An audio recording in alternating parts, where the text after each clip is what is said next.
Am I audible to you right now? Yes. Okay, you are still While not you are okay audible. with the sound level, let's start. Yes, yes, Okay, yes. chalo. Okay. I'm audible So now, but you are hopefully still our not tech audible. issue is sorted. Let's start our 215th episode number 215 of the Sunday Bloom Talk Show. Deepak, I can't, 4 years sorry, I can't ago, hear you. we wanted to start out a program, a session where we could meet people, learn from them, inspire others, motivate them just to go to the next level, to become better persons, to become better professionals, to become better in their jobs or in their businesses or in their lives.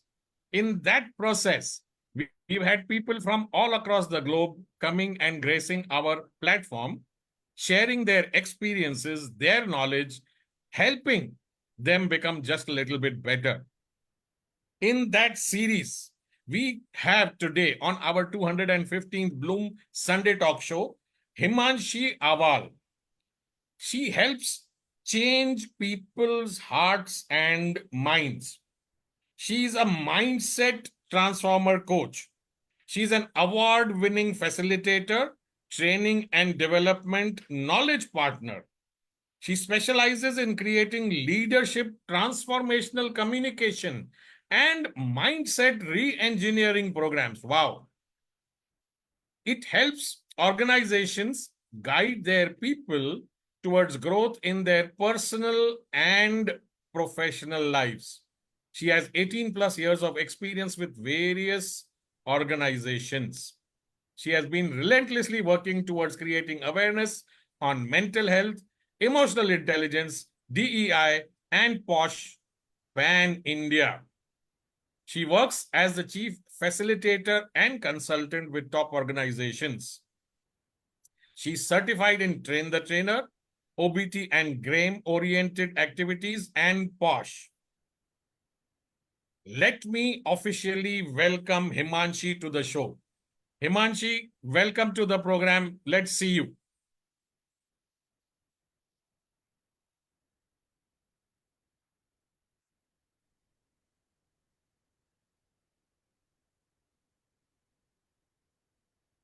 Is communication. So that is the area I mostly work in. I also work a lot of programs in POSH, which is prevention of sexual harassment.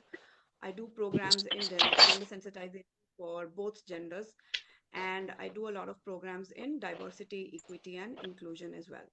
Why I started was when I was in college, when I went to study in London. I felt that when I was appearing for multiple job interviews, I always felt that if there was somebody to, guide me how to go about those interviews, where to apply, and how to just crack those interviews and how to best present yourself. I never had a guide. And in those days, colleges did not really have those kind of training when I studied here in Delhi. However, in my college there, when I was doing masters in London, there used to be these classes in the evening. No credit classes, but there used to be classes in the evening where I learned time management and conflict management and communication skills. And I started applying those lessons that I used to learn in those evening classes. Those They used to be 2 hour classes, and I started applying them in the student jobs that I was doing, and I started seeing small results, positive results. So when I got into different jobs there, also in marketing communications, I would slowly train people who were my age group and even older, because we used to hire a lot of people for different projects and campaigns in marketing communications. And I saw that people immediately responded to the way I would train them before the actual project. And then life took over. I got into marketing communications. I worked in London, I worked in Australia, I worked in Delhi. But I figured out that this is not where I belong. I never felt a sense of belonging. So after I came back from Australia, I got myself certified as a soft skills, behavioral skills trainer. I started off learning image management as well, but I realized that my heart and my soul belongs more in this training. So that's how I saw myself, and happy to say that this is my 10th year and this is where I'm going to be. So thank you. I also want to say thanks a lot for having me here. It is an honor and a pleasure to be here when you are completing 4 years of these talk shows. When I got the invite, trust me, I was really, really happy. So thanks for having me here. Okay. So I'll move forward with the next question as well. I've already answered some of it. Why did I become a trainer and facilitator coach? Um, I had difficult 20s. A lot of people in our country, in their career, when they're not really guided, they have faced difficulties and they're still facing a lot of difficulties, though we do have a lot of provision now that a lot of colleges, do some programs, and then corporates spend so much time and effort in doing programs. But when I got into it, I realized that, if I had been trained, especially, say, for example, in emotional intelligence, I would have progressed in my career and a lot in my personal life as well, and saved a lot of my years if I was more emotionally intelligent and I was aware of these concepts. So, you know how it is that when you go through certain difficulties in life, once you overcome them, you realize that this is the reason you might have faced them is because you are meant to help others with it as well. I had those light bulb moments in my late 20s, and then by my early 30s, I got into this area. And I think that this is the best decision I made. People, we need more trainers and coaches to help each other and grow. So that's the reason I got here. Okay. Um, so I'll just continue to the answering the questions. Okay. Why has it become so critical in today's times to be mentally fit? Okay. You know how it is when somebody gets unwell, or say, for example, somebody meets with an accident and everybody, their loved ones, their family, friends go to visit them in the hospital or go to see them at their house, because we are concerned when somebody is physically unwell.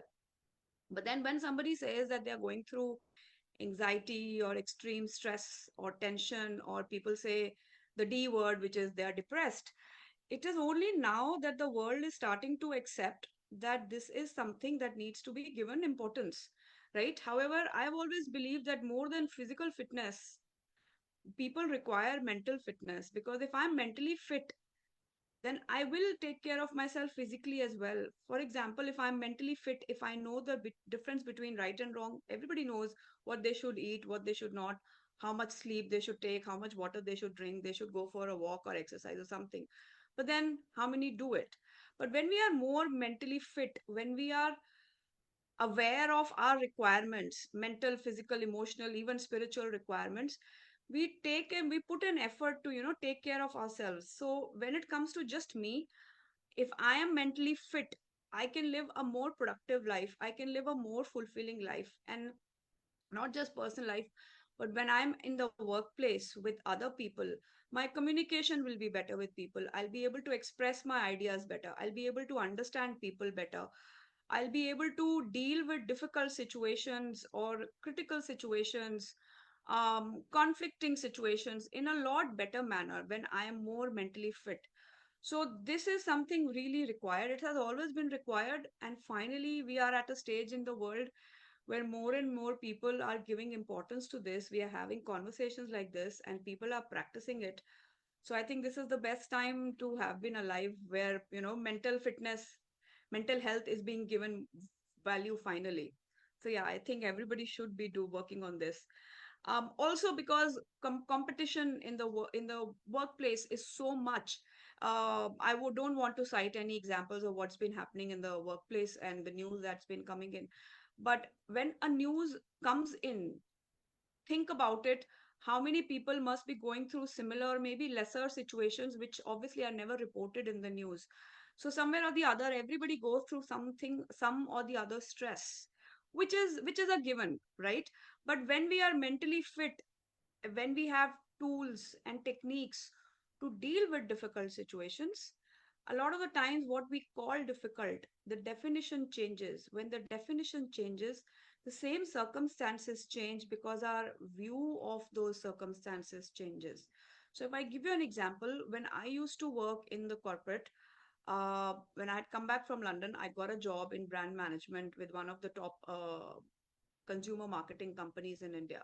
So obviously, it was one of the best companies. However, I was miserable in that job. My immediate senior and the senior above him, they were not good people to work with, as in they didn't have people skills, right? And when I used to work with them, I used to feel that I'm not good enough, and I know I don't belong here, I don't fit in here. But I remember for 3 weeks, I worked with another manager. I was a manager, so I worked with another senior manager, and she was in the same role as my senior, but she was a different team. So 3 weeks I worked with her, and I did not have a single problem. I went with her for different client meetings. In fact, I even brought some business for the company, which I had never done with my senior, right? And that made me realize nobody came to coach me, nobody came to train me. But what I realized was that maybe the problem is not me. Maybe the problem is my immediate superior, right?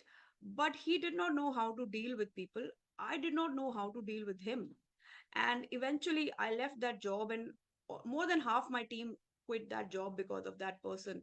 Now if that company took care of their employees a lot more, none of us would have resigned, and the person who was responsible, him and us, we might have been given some training or some coaching or some kind of help, so that we could be more productive. uh, that was not there, right? So when now today when I look at it, when companies are spending so much time and energy and money into different training programs for people across their verticals and different levels, obviously everybody somewhere is coming from similar experiences, and they don't want to repeat those mistakes.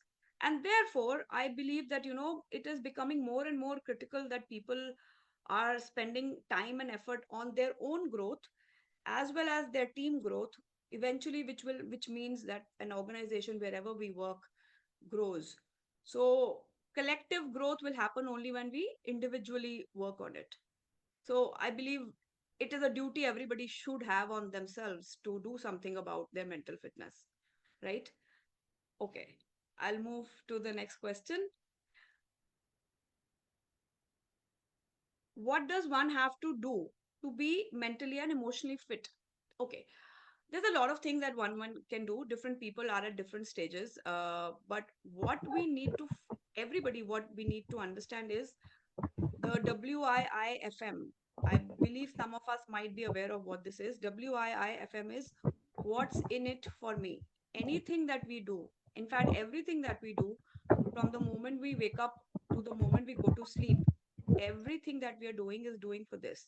WIIFM, what's in it for me. Now, when we keep this as the scale and we measure everything that we do, whether we're doing something out of passion, we're doing something out of habit, something out of duty, something out of responsibility, we have taken ownership of something, or we're just doing out of love, anything, right?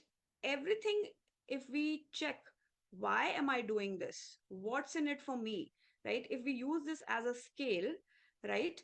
Everybody can start to become more accountable to themselves. When we are more accountable to ourselves, to our own actions, to our own thoughts, right? What happens is we start to become more mentally and emotionally fit. When I improve, the people around me have an effect of it as well, and I might motivate or inspire other people. So it has a positive effect, right? As human beings, when we are working together, when we are together, we have influence on each other. So why not create consciously a positive influence on ourselves and on others by becoming mentally and emotionally fit? There's multiple tools and multiple techniques available that one can practice to become more emotionally and mentally fit. WIFM is just one of them. Whenever you are stuck in a difficult situation, for example, we do this in problem solving, which is the 5 W's, which is keep asking why, till you reach the root cause, right? So, say, for example, in a team, two people don't see eye to eye. And because of that, they are affecting the project delivery on time, right? Instead of waiting till the end of that project delivery to figure out why we went wrong or what went wrong, can we check ourselves, in advance? As two people, or maybe their team leader or their manager, can sit down with them collectively or individually and start to go dig deeper into what is the problem between these two people, right? Instead of saying that, you sort out your problems yourself, we need to work on the project. So if these two people together, or with their senior or somebody who they can be guided by, can go down to the depth, to the root of the problem, right? Using the RCA method, root cause analysis, they are able to pinpoint what the problem is, why they have an issue with each other. And once that is out of the way, the rest of the team, including them, can do the entire project. So the effort of two people can affect not just that team, but maybe that entire vertical, maybe that entire organization. So each person is important. And our mental fitness, our emotional fitness not only affects positively or negatively our life, but of people around us as well. So it's really important. And today, with so many of us trainers and coaches available, podcasts available, talk shows like these available, right? There is no excuse that, we don't have the means or resources. We all have it. It's just that we have to take that initiative and then get a little consistent on it. Okay. I'll keep moving to the next question. Okay. So, how does a person actually cultivate the growth and positive mindset, say in their personal or professional life? Okay. So, as I said, there's multiple ways. Important thing is that we start to become emotionally intelligent. So, for that, we need to understand what exactly is emotional intelligence, right? So, if we look at it, emotional intelligence has basically two main parts. One is what is my relationship with myself, and second is what is my relationship with the world, right? Now I personally believe that what is my relationship with myself is more important, because once I have sorted out this, I am now equipped with developing better relationships with anybody else in the world, be it my colleagues, be it my seniors, be it my family members, be it acquaintances, be it anybody, right? Now my relationship with myself has three parts to it. The first one is developing self awareness. Now, the areas where we are confident, if you will look into it, those are areas of our personality, of our qualities, about our competencies, where we are aware. So, we are aware of what I'm doing right, what I'm not doing enough, what I'm not doing right, and therefore we can change it if we want to. So, that is coming from self awareness. And second step, which is self regulation, right? But something that I'm not aware of at all about my personality, right? But the world can probably see it. I'm not aware of it, which is my blind spot. I need to either ask for feedback from people. So, feedback is another method that I can work on to to develop a positive mindset. Now, when somebody gives me feedback, I need to be ready to look at it in two ways. There will be an emotional aspect to it. If somebody says something to me and I get triggered, right? So I cannot be defensive because I've asked for that feedback. It can be a positive feedback, it can be a constructive criticism, it can be an improvement area as well. So I need to remove the emotional part from it and listen to what is being told. So set the context that this is something that somebody is doing for my own benefit. So I can ask for feedback and be ready to open mindedly listen to it. That is one. Second is give others feedback, because when I give others feedback, obviously with their permission, I am helping them also to open up to me. This is one area that you can develop to have more open mind growth mindset. Second could be more curious about and be more observant of what is happening around us, things that maybe others are better at. Instead of just thinking, oh, somebody is better than me, I can actually observe them, ask them for help, to inculcate that thing within me, right? So, observing others and being curious of how I can get better, how I can help others get better. And in that process, what am I learning? These are some areas that can be worked. Feedback is another. Listening to people attentively with the effort of understanding what they're saying from their point of view, right? These are some areas that if we start just with these, right? The third element of emotional intelligence, which is self motivation, we notice that when we are practicing all of this comes into picture.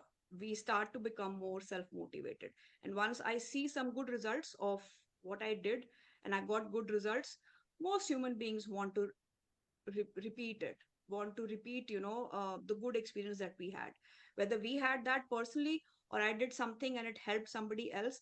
We want to repeat that experience. So self awareness, self regulation, and then self motivation. If we work in this order continuously, right, I am becoming emotionally intelligent towards myself and how I am representing myself to the world. Second part is my relationship to the world, which is one is empathy. Empathy needs to be spoken about more in the world. We should have more conversations, and I'm glad we are talking about this here. Empathy towards everybody else and empathy towards myself as well.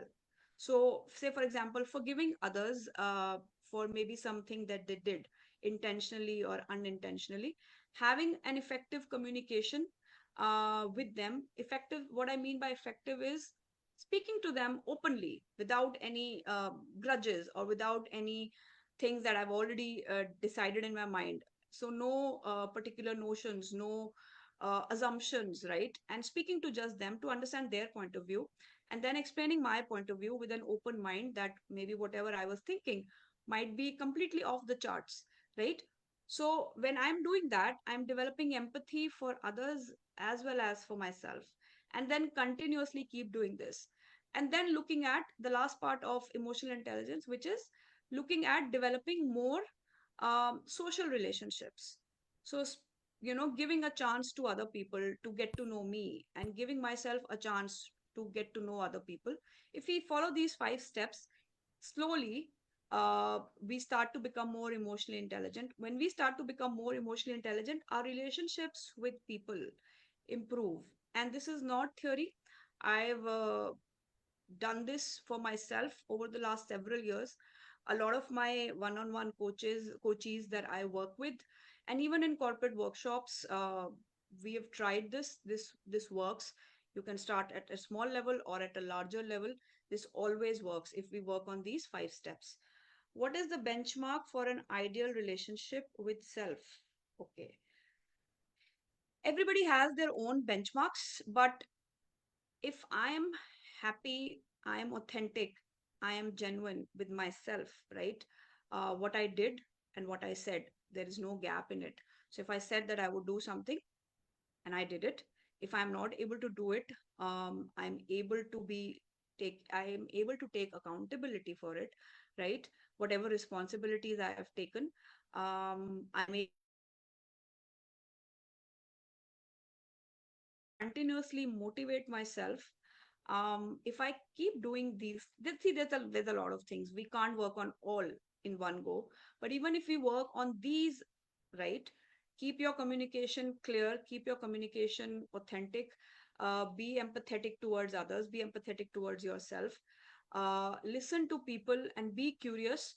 And even if after listening to say 20 people, if I still want to do what I thought I would want to do, continue to do that, and then be ready for whatever results I get, right? So taking ownership and accountability of my actions, being more aware of my thoughts.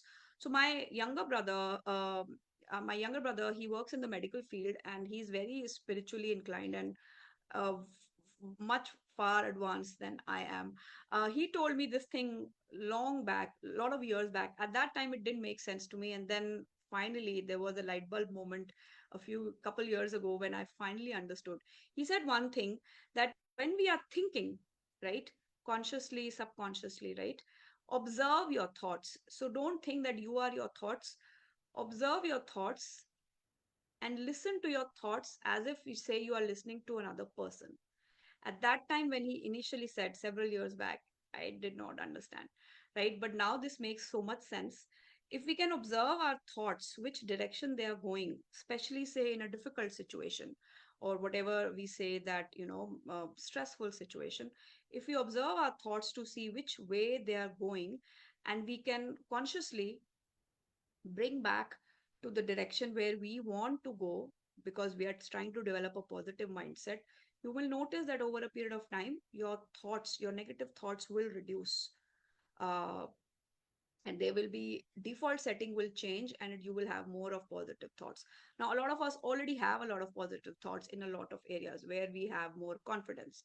It is the areas where we don't have confidence, where we need to accept that, okay, maybe I'm not that good at wherever this is, and I want to be. So maybe do a SWOT analysis of yourself, of what my strengths are in this situation. And no, this is, see, that is also not straight jacketed. This is just, emotional intelligence is a vast area for people to understand, right? It has been, to start off with, it's been divided into those 5 points. And I've just given you the start of emotional intelligence. Beyond that, there's a lot of things. But I can give you a lot of frameworks and tools in this short session, but that will be information overload. What I'm trying to say here is that if I have to today start at being more emotionally intelligent so that I can have a good relationship with myself, I don't know what an ideal relationship definition is, because we are all growing, we are all evolving human beings. Today I'm good at something, tomorrow I want to get better at something else, or maybe I want to take this notch higher. So we are always evolving. As long as we are being authentic to ourselves, we are able to address the situations that we have been, maybe say, procrastinating over a period of time.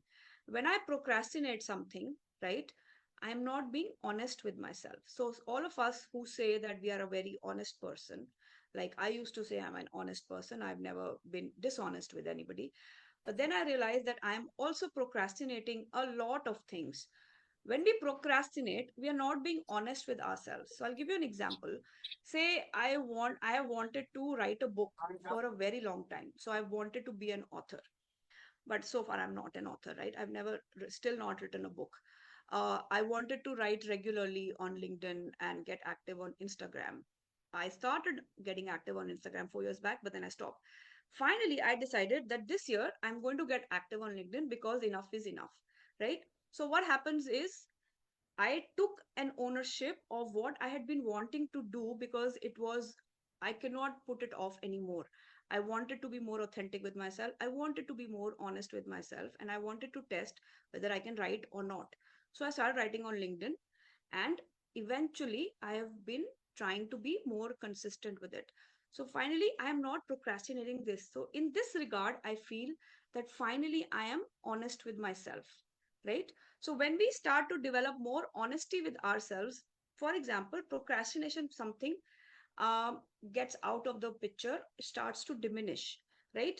I start to have a better relationship with myself because I'm no longer putting off things that I said I want to do, right? It's the same way when we are representing ourselves to other people also. I said I will call you at 5 o'clock, and I call you at 5 o'clock. I said that I would do something, and I did something. So that is one of the small ways where we can start to develop a more authentic relationship with ourselves. And then we can decide what is an ideal relationship that we want to have with ourselves and want to have with others. Despite all awareness and knowledge, we still emotionally break out at times. Is that normal? Absolutely normal. We are humans. See, we are all humans. Becoming emotionally intelligent does not mean that I no longer feel emotions. So that you asked a very, very relevant question. I have pondered this with me. So there is something called becoming detached as well. Now that's a vast area. I won't go too much in its detail, but being detached is also an element of emotional intelligence. What that means is I am not getting too attached with the outcome of my action. So if I give you an example, say I want to lose 10 kgs, which is I'm not kidding, I really want to, right? And I'm still work in action, progress is going on. So say for example, I want to lose 10 kgs, right? Now I keep telling myself every day that I want to start exercising, I want to start exercising, and then some days I do, some days I eat really good diet and I follow all that I need to. So I set a benchmark for myself that I have to do this, and I start doing that. But then I stop after a few days. And then I realize I have to start again. So I start again, and then I stop, and then I start again, and then I stop, right? In this, it could be possible that frustration builds in. So it is me starting to get frustrated with my own actions and inactions. Now, here, if I get angry with myself, or I shout, or I cry, or I completely stop doing all this for a few days, right? It's absolutely normal, because I'm doing this on my own. I am also still figuring out what I need to do. how will I get there, right? Even if we get a coach, or even if, say, for example, I have a just not just a coach, maybe just somebody is guiding me, right? Ultimately, it is up to me to take that action, right? Every action that we take, we can be positive and kind to ourselves, and we need to keep motivating ourselves more and more, right? And if we break down, if we get angry, if we stop for some time, that's fine, as long as we get back up and start it again, maybe with a new style, new method. Just keep going. The point intention is that I am able to sleep peacefully, happy with myself, that I'm doing something and I'm not procrastinating and I'm not being inauthentic, right? As long as we keep doing, we keep improving, even 1% every day, you know, I guess we're on the right path. We're not being stagnant. What do you mean by winning hearts? Okay, does that matter, or contribution to revenue and profits only matters? Okay. See, the corporate world has always been about revenue and profits, and it will still always be about revenue and profits. However, we've always also heard some companies say that our employees are our family. If I don't believe that, but say, for example, if we go ahead with this thought process, right, that our employees are our family, then within the family, different people have different needs, different people bring different things to the table, different people have different learning curves, right? Winning hearts is important because, and it has to be effortless. But when I'm trying to make it effortless, remember that I have put a lot of effort in it at the back for a long time, that today it looks effortless, right? uh, I'll give you a nice example. Now, I can be strict sometimes, right? Now when I'm trying to be strict पापा, I with just some not of want to my be जल्दी आओ participants, I am जल्दी आओ thinking लेकिन that यार I एक want second their मतलब क्या best हो गया for अरे वो tomorrow. लड़की अगर ज्वाइन कर लेगी तो But फिर मैं नहीं कर पाऊंगी ना I cannot ये be है जानो rude, हिमांशी अवाल तुम वहां right? ही खड़े होकर देख Now, सकते what हैं I don't think is rude, somebody else might think is rude, right? So I need to make sure that the way I'm speaking to people, the way I'm representing myself is something that they are aware of. And if they're not aware of it, I need to make sure that in my authentic best self, I need to show empathy while I try to help somebody get better at whatever, right? So I am not trying to win somebody's heart. I am being genuine. I'm being me because I've been working on my own mental fitness and my own emotional intelligence. And I want to be good to people because that's just how I am, right? If that is my truth, right? Then whatever I am doing with that full clarity of intention and action, right? I am being authentic where I want good for you.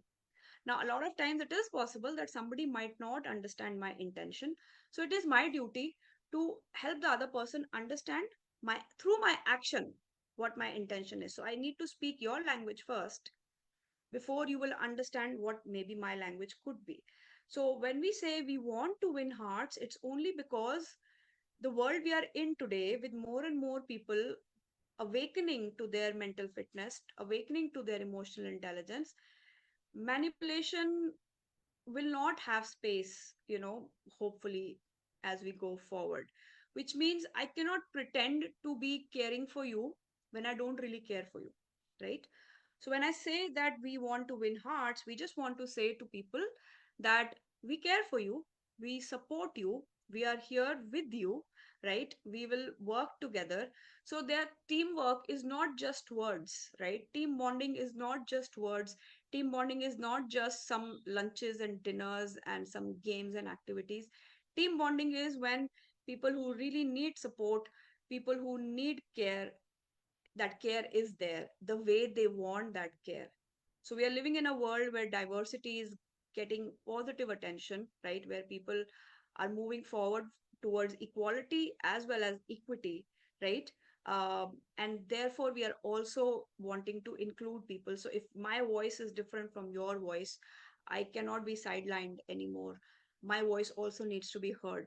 So when I'm heard and when I'm acknowledged, right? Even if we don't agree with each other, I will have a positive reaction. I will have a positive response towards you. And you multiply this into multiple people. So people become teams, teams become verticals, and verticals become organizations. And, you know, without effort we have started to winning hearts, but there has been effort, right? uh does journaling help? Absolutely, it always helps. So if I could show you my room, which I'm not going to, but if I could, right, I have diaries all around me. I cannot function. So this is just me, but I cannot function without writing. My I have notes in 4 or 5 different diaries for different things. I have notes on my phone. Journaling again, as a part of emotional intelligence, as a part of people growing spiritually, as a part of people just get coming together with each other, journaling has been getting a lot of attention, especially on social media lately, and that's a brilliant thing. Whatever thoughts are in your mind, whatever ideas come, whatever problem or seemingly what you call problem is in front of you, just write everything down. Do not keep things in your mind. Don't let them circle around in your head. When I put down something on a piece of paper, right, I am writing and I'm watching it while I'm writing it, right? So my mental faculties are at function. I am taking that out of my head, putting it on a paper. Now my mind is free. It's here, or on my computer, or on my phone, or on my email, or somewhere, but it's not in my mind. My mind is free. The problem or the situation is right here. Now, with a little space, I can put some clarity in it. I can focus on the issue so that I can move towards a solution. And solution can come in baby steps. Does not really matter. But journaling is a great idea to be practicing. Does spending time with ourselves without any distractions help clear thinking? Definitely it does. But what are you doing when you are spending time with yourself? So you've said without any distraction. So what I understand is, and this distraction could be other people, it could be social media, it could just be our phone, which is a big distraction. So if you're putting your phone away, for example, there's no other people to distract you for a few minutes if you can take that out. And you are just thinking about the day that you had or the day that you are planning for. So you are able to picture what all you need to do, for example, or what all happened today, what all good happened today, what all not so good happened today, right? So you have space to think about either the day you had or your coming future. You are able to plan. Also, something which needs so much importance, just like empathy does, is gratitude. I started being grateful for the problems that I have been facing. This is a practice that I started since a year only. So I started saying thank you to all the problems that I have faced. In fact, on an everyday basis, I can't find a pen. I can't find a pencil. I am not able to find a message that I sent somebody. So I just say thank you to that thing also. And that problem solves. So gratitude has a lot of positive energy in it. uh, when you are journaling, you are somewhere showing gratitude towards the day that you had, or the thoughts that you have, or the problems that you're facing. And it brings clarity and focus into what I need to do, or what I should have done better, so that I don't repeat the mistake next time. So distraction free is a great idea, and you can start. People who are not spending time with themselves, you can start with 5-10 minutes. Maybe meditate, maybe just watch a video which is giving you something to help you develop a growth mindset. Watch a small video. YouTube is full of them. There are so many podcasts. We have so many good value addition on the Bloom World page itself. uh, Instagram has a lot of quality content as well if we look for it, right? Start with small things. Whatever idea you get, write it down. Even if you're watching a small video without any other distraction, that could be a small meditative, or you're just concentrating on planning your next day, or you just meditate. Anything that you can do which helps you calm down, relax, take the garbage out of our minds, which it fills on a daily basis, and bring in clarity and focus. And you will see that 5 minutes, eventually, how much it can turn to. You will be a better off person when you start doing that. Rare respect, appreciation, recognition, and empowerment. That's what wins heart, right? So I would say If I'm practicing this rare, I would start practicing it with myself. How much respect do I give to myself? How much am I appreciating my efforts? So if I said I would do something, I did it. And if I said I would do something, I was not able to do it, but I was able to take accountability. My mistakes, I'm recognizing the efforts I made. I'm recognizing the efforts that somebody else has made, right? So that way, I'm empowering myself. So once I am embodying this within me, now when I try to help somebody else with this, or I am just in a team meeting with this embodied within me, my energy has changed. It will be visible to others, right? The way I'm speaking, the way I'm interacting, the way I'm taking care of my responsibilities, it will change. And once we are practicing this, it helps us better, more authentic, more real, more practical, to help others practice this as well, right? uh, Another thing is that we could practice is something called boundaries and standards. So a lot of everybody is emotional at some or the other level. Some people have more triggers, some people have less, but somewhere or the other we all have some or the other trigger. So what I mean by trigger is something that causes us to react, behave negatively. So once I start to develop, embody maybe the rare framework, I start to practice journaling. I start to spend more time with myself where I'm trying to analyze my day. I am practicing emotional intelligence in small areas. I'm being more empathetic towards people. I will be able to communicate more effectively with others. So if somebody irks me, or I want to say no in a situation which I've never been able to say no, and finally I've decided that I am ready to say no, and then I can practice how to say no. So practicing boundaries and standards, creating a standard for ourselves, and creating those boundaries and communicating them assertively but with empathy and respect helps us again practice this rare concept as well.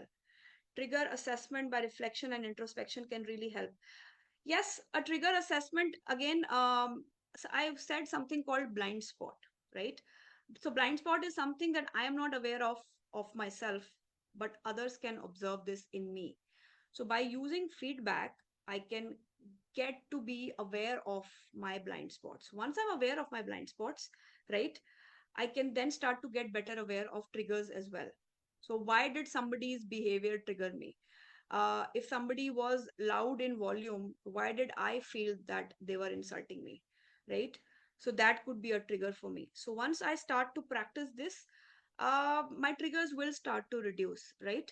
And once my triggers start to reduce, my ability to communicate my boundaries and standards improve. So see, all of these things have a they are a ratio. Negative thing reduces, automatically the positive thing starts to practice, but it needs to be done on, I won't say daily basis, but it needs to be done on a regular basis.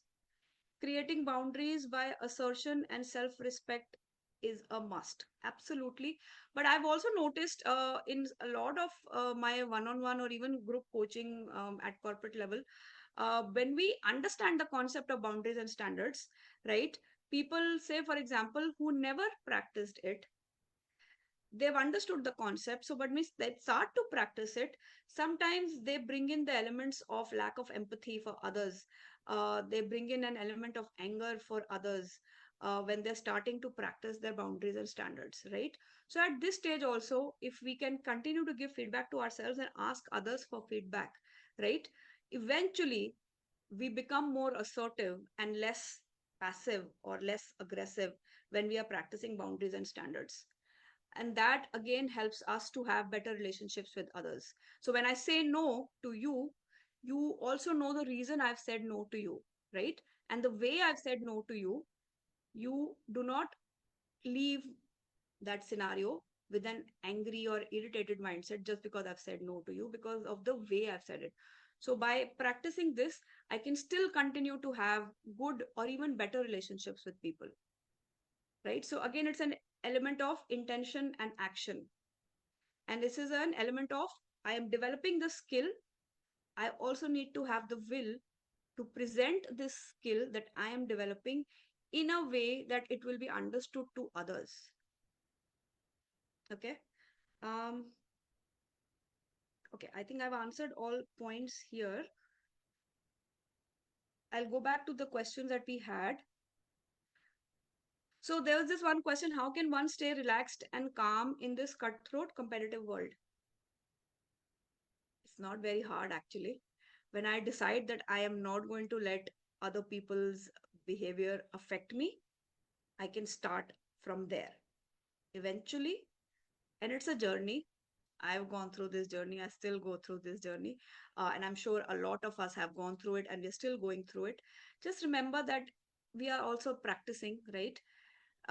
If somebody's words affect us, we just need to remember that as I grow in self respect, and I need to understand what is my self image. What is my self image?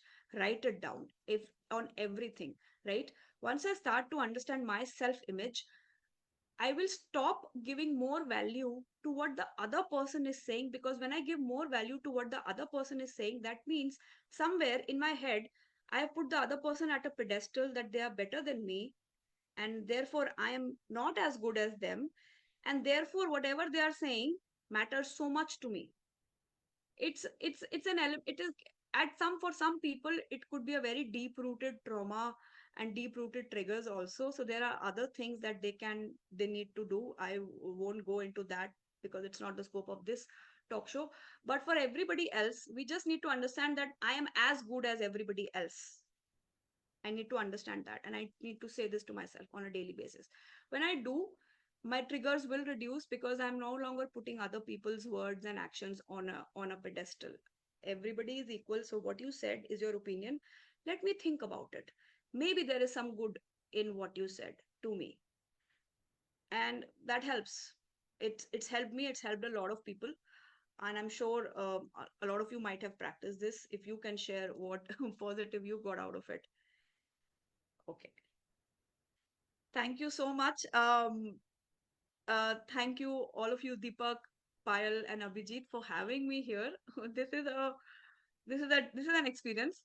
You know, this talk show. But I've enjoyed this as well. Initially, I was a little, what is this happening? But then you were very supportive, and I just thought, I'm an emotionally intelligent, progressive work. Let me behave out of that. So thank you so much for this is a unique experience that we all have had.